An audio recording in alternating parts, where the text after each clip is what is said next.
አብርጌድ አለቀላት። እንግዲህ ነፍሰ ገዳይ እንደሆኑና በግቢያቸው ውስጥ የሰውን ሰው ገለው እንደቀበሩ ከባድ ወንጀል ክስ መጣባቸው። በዚህ ክስ ስለሰራችሁ እንግዲህ ተይዛችሁ ወደ እስር ቤት እንድትገቡ ታዟል በማለት መርማሪውም ተናደደና ተናገረ። አቶ ደረጀም ከዳጣ ጋር ወደ መኝታ ክፍሎ ገብቶ ዳጣ ምን ነው ስልክ እያወራሽ ነው እንዴ? ምን ሆነሽ ነው?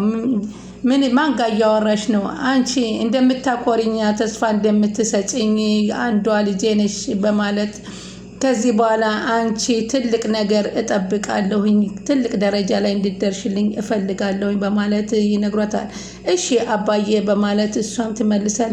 እንግዲህ ሳሎን አብርጌድ ከእናቷ ጋር ቁጭ ስትል በር ሲንኳኳ ወይዘሮ መርቶ ውሃ እስኪ ሂጂ በሩን ክፈችና ማን እንደሆነ ስትላት በሩ ከፍታ ስታይ ግን ግቢው በወት ፖሊስ እንደተከበበና በብዙ ሰዎች እንደከበቧቸው ወንጀለኛ እንደሚፈልጉ ገባችና ለእናቷ ስትነግራቸው ወይዘሮ ማርታ በሩን ክፍት አድርጋ ስታይ ፖሊሶቹም ቀጥ ብለው ወደ ቤት ገቡና የዚህ ቤት ሰው ገላችሁ በግቢያችሁ ቀብራችኋል፣ ጥቆማ ደርሶናል በማለት አሻራችሁን ሁላችሁንም እንዲሰጡ እንጠብቃለን፣ ሰው ገሎ በግቢ መቅበር ቀላል ነገር አይደለም ብለው አፋጠጧቸው።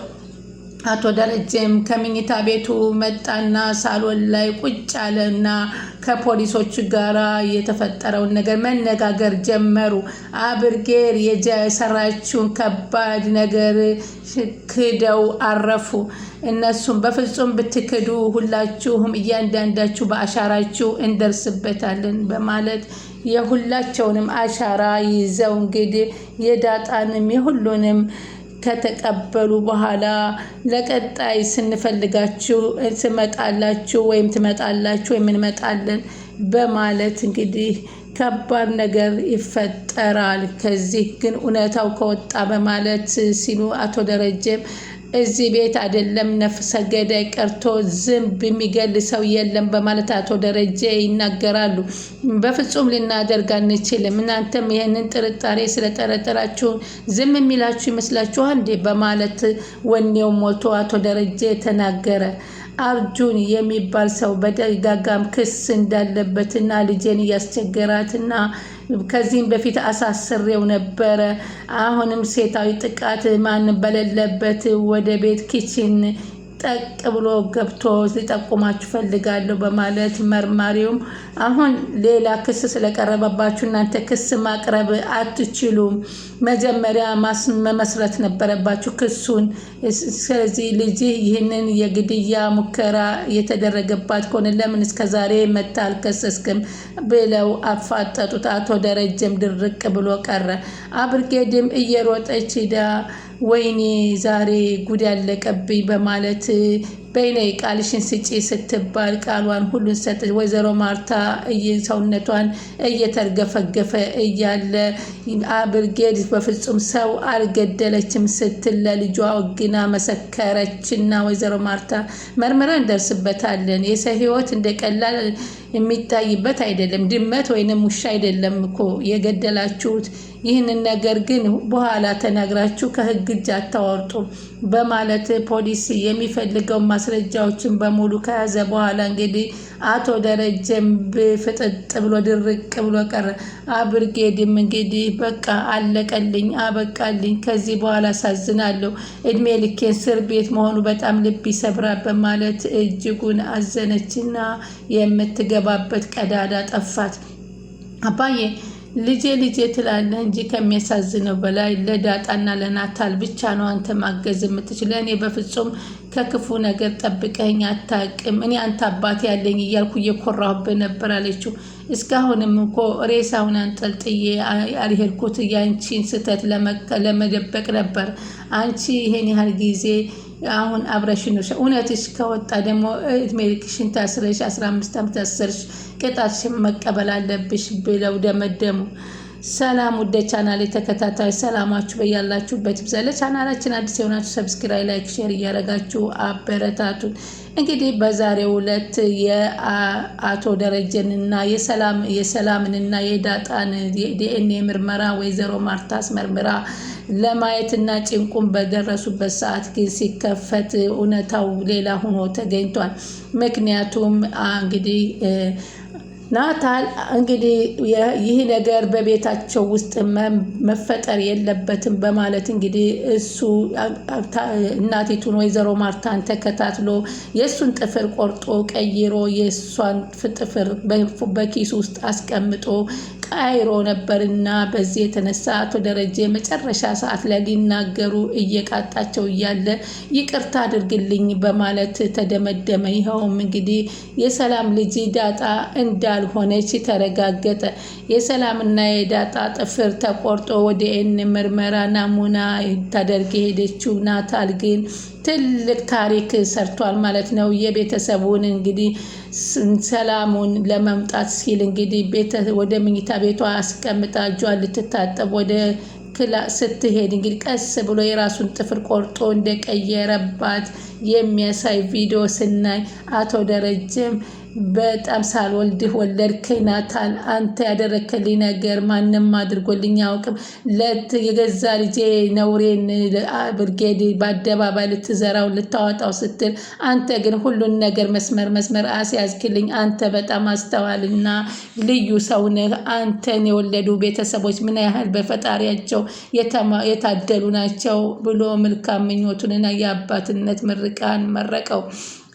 በዚህ የተነሳ እሱም እንግዲህ አባዬ አሁንም ቢሆን እኔ ከጎንህ ነኝ፣ መቼውም ካንተን ይሄ ቤት ሲፈርስ ዝም ብዬ ማየት የለብኝም በማለት ሲነግረው በእውነት በጣም ነው ዛሬ ለትንሽ ጊዜም ቢሆን የፈወስከኝ በማለት አሁን ይችን ሰዓት ራሱ መፈወሴ ትልቅ ነገር ነው በማለት በጣም ደስ አለው።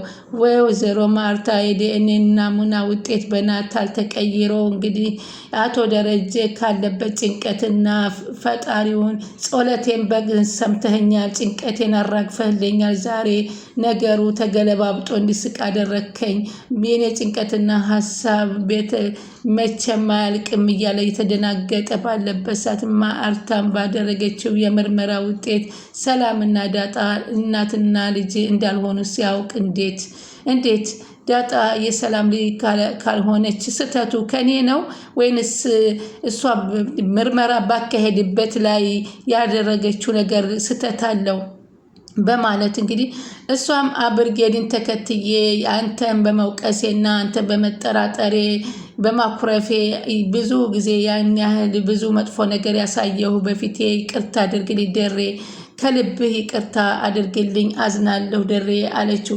እሺ ሰላምና ዳጣ እናትና ልጅ እንዳልሆኑ የሚያሳየው ውጤት ብላ ስትነግረው ብሎ ተነፈሰ። በጣም ደስ አለው ውስጡ። ፈጣሪ እንኳን አላሳፈርከኝ እንደ ዛሬ ተዳሬ ተበትኖ ወይ እሷ ውጣ ብላኝ ወይ አንተ ውጪ ብያት የሚለው ቀን ነበረ ያስታወስኩት በማለት አሁን እንግዲህ እኔና ዳጣ አባትና ልጅ ያረጋገጠችበት ቀን ወይ ውሃን እጇን ይዛ እዚህ ቤት ትወጣለች፣ ያለዛ እኔ ኮቴቴን አሸክማ እዚህ ቤት የምታባረርብኝ ቀን ነው እያለ የተጨነቀ ነበር። በሀሳብ እያሰበ ነበር። ያ ወረቀት ሲከፈት ግን ያልሆነ ውጤት ሆኖ ሲገኝ በጣም ተደሰተ። አቶ ደረጀ ገረመ። ቆይ እንጂ ማርታ ምን እያደረገች ነው እንዴ? ምንድን ነው ከማማዬ ስህተት ነው ወይንስ ምንድን ነው እያለ ነበረ። ዳጣ እንዴት የሰላም ልጅ ሳትሆን ቀረች? አሳ ጎርጓሪ ዘንዶ ያወጣል ሆነ እንዴ በማለት እንግዲህ ተረተና ከናታል ጋር እስከ መጨረሻ ቁጭ ብሎ አባዬ አንተና እናቴ ማታም ተናዳችሁ ገባችሁ፣ ጧትም እየጠበቅኳችሁ ነበረ፣ ተናዳችሁ ከቤት ወጣችሁ። ቆይ ምን የተፈጠረ ነገር አለ አባዬ? እማዬስ ምን አገኘች? ምን አለች? አለው ናታል ሲጠይቀው በጣም ይገርማል ናታል አለው። ፈጣሪ ጸሎቴን ሰምቶኝ ማርታ እኮ ያሰበችው ነገር ተገልብጦ መጣ። ግን አንድ በጣም የገረመኝና ያስደነገጠኝ ነገር አለ። የዳጣና የሰላም ውጤት ተመሳሳይ አይደለም ብሎ ሲነግረው አባዬ አታስብ፣ ይህንንማ እኔ እኮ ነኝ እንደዚህ አድርጌ ቀይሬው ነው ሲለው በጣም በፈገግታ ተሞላና ደስ አለው። ናታልን እቅፍ አደረገውና አመሰገነው።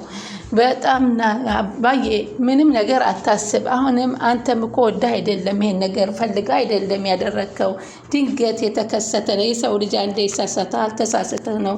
ስለዚህ አሁንም የቤተሰቡን ደህንነት ለመጠበቅ እኔም ኤቢንም የሰራችውን ስራ እንደዚህ ደባብቀን ሁሉንም ነገር አብቅቶ ሳቅና ጨዋታ ያመልካም ቤተሰብ ቤት እንደ አዲስ የነበረው ቤታችን ይመለሳል በማለት ይነግረዋል። እሱም ናታል ያፍህን ያደርግልኝ፣ የወለድኳት ልጅ አብርጌድ እያሰቃየችኝ የሰራሁትን ወንጀል እንኳ በትና ለማውጣት እየተሯሯጠች ባለችበት ሰዓት አንተ ግን ጠበከኝ፣ ትዳሬን ታደክልኝ፣ ልጆቼ እንዳይበተኑ አደረክልኝ። ማርታ ተለያይተ እንዳንቀር ብዙ መስዋዕትነት ከፍላለች። ያንተ ውለታ በጣም ትልቅ ነው በማለት አባዬ ምን ማለት ነው? እያራከኝ ነው እንዴ? እኔ እኮ እንደ ልጅህ ነኝ፣ ከአባቴ ቀጥል አንተ አንድ ተምሳሌት ነህ በማለት ሲነግረው ከዚህም በላይ አሁንም አማክረኝ ከጎንህ ነኝ በማለት ሲነግረው አንዳንድ አጣብቂ ነገሮች በህይወታችን ሲያጋጥምን አማክረኝ፣ የቻልኩትን አደርጋለሁ በማለት አማከረው። አብርጌትና ዳጣ ተያይዘው ሲጠፋጠፉ ናታል የመጨረሻ ማስጠንቀቂያ ሰጣት። ኤቢ አንቺ በሰረሽው ስህተትና ወንጀል መቼም አትማሪ፣ መቼም አትቀየሪም። ከዚህ በኋላ ዳጣን አይደለም እጅሽን አንስተሽ ልትመቻት ቀርቶ ጫፏን ብትነኪያት እኔን አያደርገኝ በማለት ለነገሩ እናንተ ምን ጎደለባችሁ? በገዛ ቤቴ በእናትና አባቴ ሀብትና ንብረት እየተሞላቀቃችሁ እንደዚህ ትጨፍሩብኛላችሁ። እኔ እስር ቤት ልገባ እናንተ ጧትና ማታ ምን ደረሰብኝ እያልኩ የተጨነኩኝ፣ እናንተ ግን በጣም በሚያሳፍር ሁኔታ በሚያሳዝን ሁኔታ ጭራሽ እንደዚህ ሁናችሁ ልትጋቡና ለመጋባት ታስባላችሁ። ዳጣ እመኒ፣ እኔ በህይወት እያለሁ እስር ቤት ብገባ እንኳ አንቺ ናታልን አግብተሽ አይነ አያይም በማለት ስትናገራት ስትመታት ናታልን በቃ ከዚህ በላይ መጨመር አትችይም ብሎ ዳጣን እጇን ይዟ ሲወጣ እሷም የተናደደች ወደ መኝታ ክፍሏ ገባች። አቶ ደረጀም እንግዲህ ጥበቃ እመጣለሁ ብሎ ከሄደ በኋላ አንድ ጥበቃውንም እንግዲህ አምጥቶ ገዜ እባላለሁ እያለ ስለ ቤቱ ትልቅነትን ስለ ግቢው ስፋት የተናገረ ይህን ያክል ከብቴን ያክል በቃሎ ብንተክልበት ማምረት እንችል ነበር፣ እኔ ገበሬ ነኝ እያለ ይሆን። ዋና ምጥና ቆይታቸውን ወደ ውጭ አድርገው ሲገቡ ጥበቃውን ሲያገኙት እንግዲህ ምን አይነት ጅላጅል ናት፣ ምን አይነት ከብት ናት እያለ ውሃ ጋር ባለመግባባት ሲሰድባት እየሰደበሽ እኮ ነው አለ መጥን። እባክህ ተረጋጋ፣ እኛ እኮ የዚህ ቤት ልጆች ነን፣ እኛ ልታስገባን ግድ ይልሃል ስትለው የዚህ ቤት ልጆች ናችሁ እንዴ? በሉሽ ትገባላችሁ አሉ። አብርጌድ እናቷ ውጤቱን ይዛ መታ ወረቀቱን ይዛ ስላየች በቃ እያልኩሽ ሆንኩት ያለ አሳይኝ ወረቀቱን፣ ውጤቱ ምንድን ነው እያስ ኧረ እባክሽ አንቺን ተከትዬ ስንቱን ነገር ውጤቱ በፍጹም ዳጣና ሰላም ልናትና ልጅ አይደሉም ገባሽ አለቻት።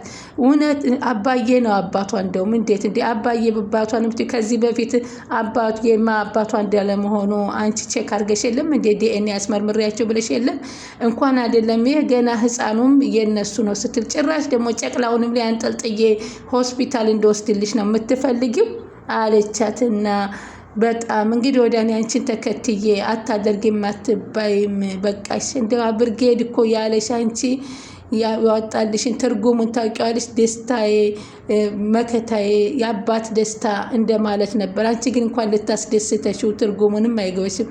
ጭራሽ ከሱ አልፈሽ እኔንም እያቃጠልሽ እያሰቃየሽኝ ትገኛለሽ።